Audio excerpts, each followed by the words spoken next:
All right, don't judge me. I just texted my barber, so hopefully the next time I do a video, I'll look better. But I was thinking this morning, man, Donald Trump is the manifestation of the American dream. I really believe that. And here's what I mean by that. The American dream to me has always been the story of one of hypocrisy and cognitive dissonance.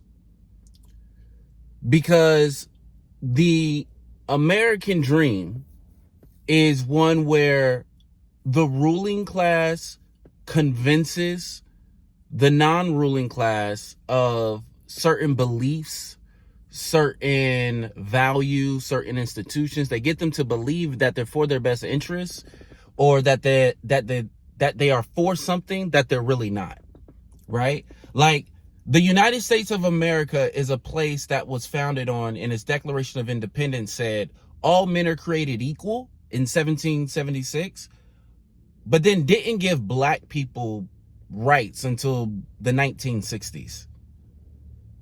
It's like, do y'all understand that when people look back at America in the year 2500, 2700, 3200, like, they're gonna look back on us and go like that, those two things, like the way we read history, we don't read history day by day when we're looking at the ancient, like, Egyptians or things like that. No, they're gonna read the bullet points. They're gonna read the bullet points. And the bullet points of America is that in 1776, it said that all men are created equal, but it didn't give a large population of his people the right to be citizens until 200 years later.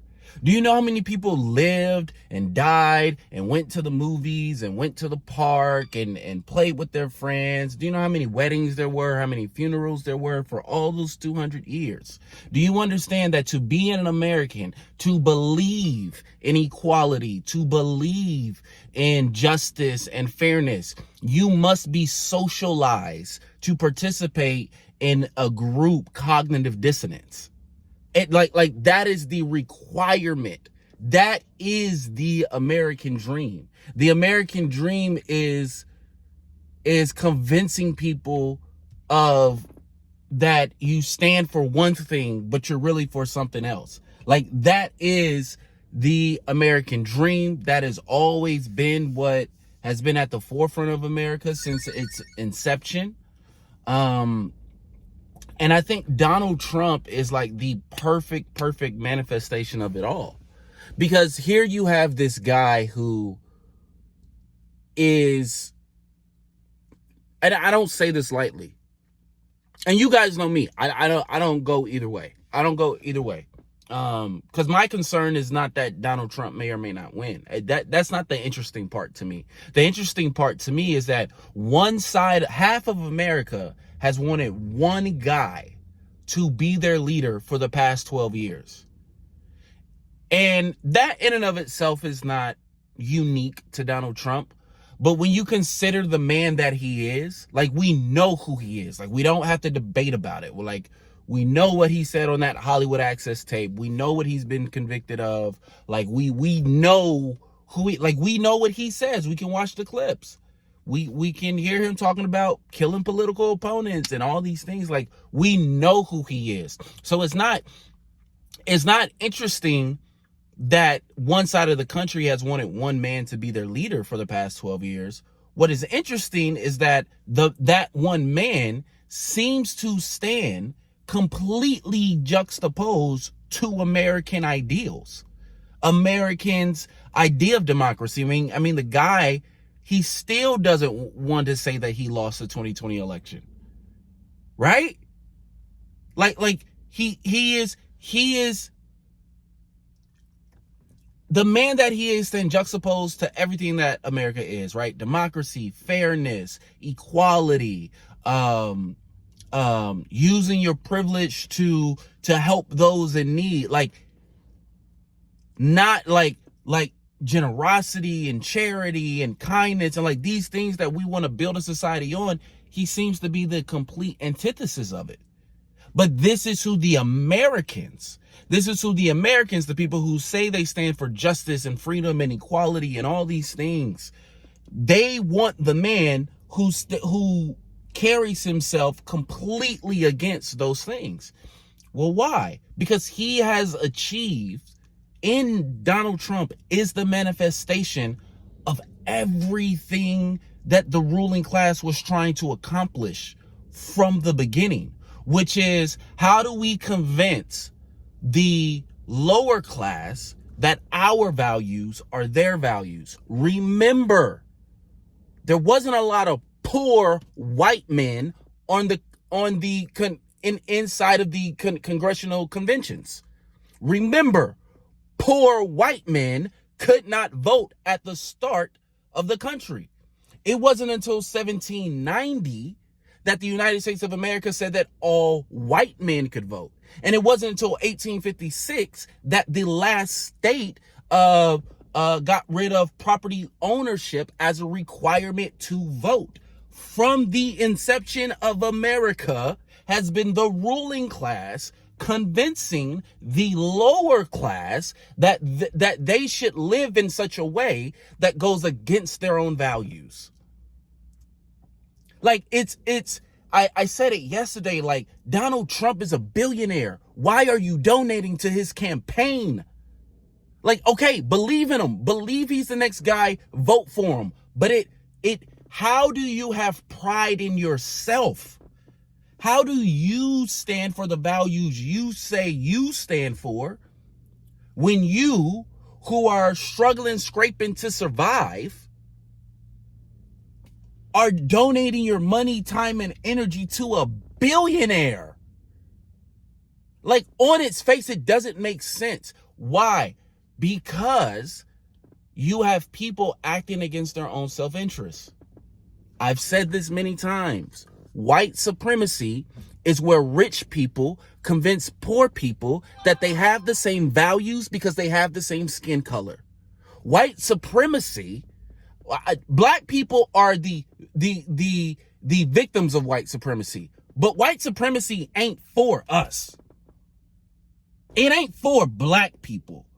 As a matter of fact, black people reject white supremacy. The only black people that accept white supremacy are the black people who are trying really hard to assimilate into white culture. Because white supremacy ain't for us. White supremacy is for poor and middle class white people. Well, there's not a middle class anymore. And there was only a middle class for a very brief time in America. Because that's not what the ruling class wants. Right? Although what the middle class did show the ruling class is that, hey, if these people are comfortable, they'll let us do whatever we want, which is what they want. That's what rulers want to do. That's what people with power want to do. They want more power. Power is an insatiable drug. You get a little bit of it, you want more of it, right? This is why you see a succession of families. We have these legacy families in American history, right? Who just pass the power on from generation to generation. That's not supposed to be done in a democracy. But what happened was a bunch of wealthy people convinced a bunch of poor people that these values are for your values. And then over the course of time, it's been the lowest people of society has been the one slowly chipping away at that stuff. So when it was black people, we were the ones chipping away at it. When it was indigenous people, we were the ones kind of chipping away at that veil, kind of chipping away at that disguise. We were the people, it was the lowest. It was the lowest on the poll that would go back and hold America accountable to what it said. No, y'all said all men were created equal. I'm a man. It don't matter if I'm black. It don't matter if I'm a woman. It don't matter if I'm a child. It doesn't matter. Like, it doesn't matter if I don't own property, right? It's always been the lowest of American society that has to hold America accountable to what it said. It's never been the ruling class, right? But what Donald Trump has done, he has successfully achieved the ultimate American dream, which is cognitive dissonance. He is a guy who is probably, I don't say this lightly, he might be one of the most privileged people to ever be born in American history. If there's If there was a such thing as American royalty, Donald Trump would be from it. Donald Trump and the people that he associates with would be from it, right? He is one of the most privileged people to ever be born in the United States of America. He's always been a part of the ruling class, yet he somehow has convinced the working class that he's not part of the ruling class and that their issue is the government, not understanding that from its inception, the United States government has been governed by the elites of the people, not all the people. It has been the elites of the society, of American society from its inception that has governed the society mostly. It hasn't been. It's why poor people, black people, women have had to fight for a right for these things. It's why in 2024, people are still talking about this shit. Women should not be arguing, should not be talking about we should not be talking about the need for more female representation in 2024 in a country that was founded on equality in 1776. That is nonsensical. The only way you can be talking about equality, diversity, equity, all this shit in 2024 in a country that was founded in 1776 is if its citizens are telling you that that's not what this country is about. That has always been the case in American history, and Donald Trump has successfully accomplished the ruling class's dream, which is how can one person keep the country engaged in this cognitive dissonance? And I think with the advent of social media, I think clearly with the help of foreign nations, foreign states, with a lot of money, you see what he did. I mean, he appointed 234 justices his last go around. That's another thing. The judicial branch in the United States of America has always been an issue from the inception. Remember, it was the Supreme Court in the Dred Scott case nearly 100 years into America that said, hey, the white man's laws don't apply to black men. Yes, white men have freedom, not black men. And it was like 100 pages of racism. And this was a United States Supreme Court. This was the United States Supreme Court in the 1800s. Like, bro, again, if the judicial branch in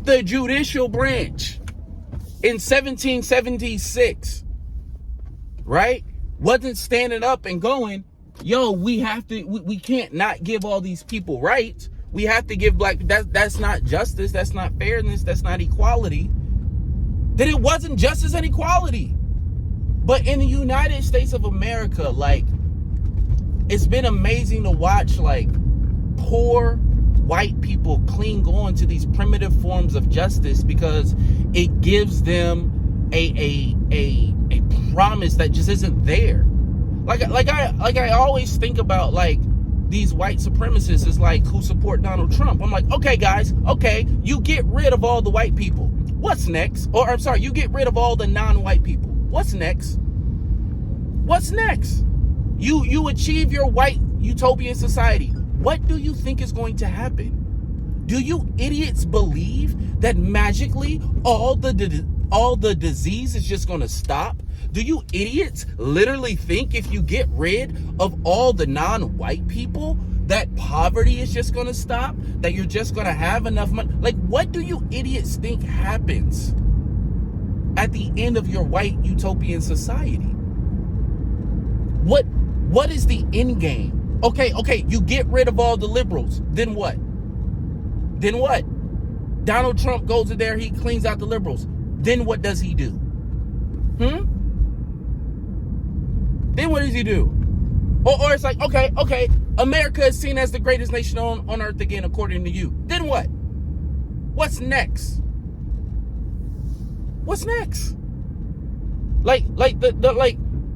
It's amazing because, again, To be an American, you must be socialized to engage in a cognitive dissonance. You must be socialized to behave and act against the individual. Against the individual. You are socialized for these values and these things that don't serve you. Right? Again, it's one of the reasons why, again, I'm just a guy talking shit. I got no dog in the fight. I don't vote. And the reason why I don't vote is because voting for bullshit legitimizes the bullshit. When a politician earns my vote, he can have my vote. But that's because I have pride in my vote. I'm not voting for the lesser of two evils. I'm not going to give you what you want and you don't give me what I want. And people think that, like, I'm dumb. People think like, oh, something's wrong with you, Gabe. You don't vote. No. You give away your power without getting anything back. Strikes work. Protests work. The only thing the politicians want are power. If you don't give them the power, what do they have? But because the ruling class has convinced the working class, people died for your right to vote. Oh, in America, you should be grateful that we have free and fair elections. It's like, niggas was gonna die anyway, bro. It don't matter that they died for my right to vote. They could have died from polio. These niggas weren't gonna live forever. Don't try to use a natural cause to why I should, like, prostitute my vote away. But anyway, I got off topic. I'm starting to ramble, which means I need to wrap up the video. But yeah, hopefully next time y'all see me, I have a haircut. But yeah, I was just thinking about that, man. Donald Trump is the manifestation of the cognitive dissonance that is being an American. This is the most privileged one, like, and literally according to our own justice system, he's like morally reprehensible. but half of the country wants this man to stand for equality and justice and everything that the country supposedly stand for. Like, he has successfully, he has achieved the Democratic ruling class's wet dream. He has convinced an entire nation of people that his authoritarian rule would be better than the democratic rule of some people that they don't like. Like, and he's convinced these guys that policies that do not benefit them, and that benefit the ruling class and not the working class, he's successfully convinced. He's got a strong 12 fucking years, half the country. The Republican Party just like gave it, like what is the Republican Party after Trump? Like, it's an all-in bet. It's an all-in bet. I don't think America can go back after this. I think Donald Trump has to win. Oh, that's something I want to talk about tomorrow. Okay, let's do hypotheticals tomorrow. What happens if Donald Trump wins? Let's just play around with it. Let's just play around with it again. I'm cooling, bro. I'm cooling, but it's like, technically, Joe Biden got presidential immunity. Joe Biden could just be like, nope, he ain't coming in. What y'all gonna do? If it's in his official duties as president, Joe Biden could just be like, nah, I don't want Trump to be. Listen, America's a shit show right now. But I'll see y'all next time. Peace.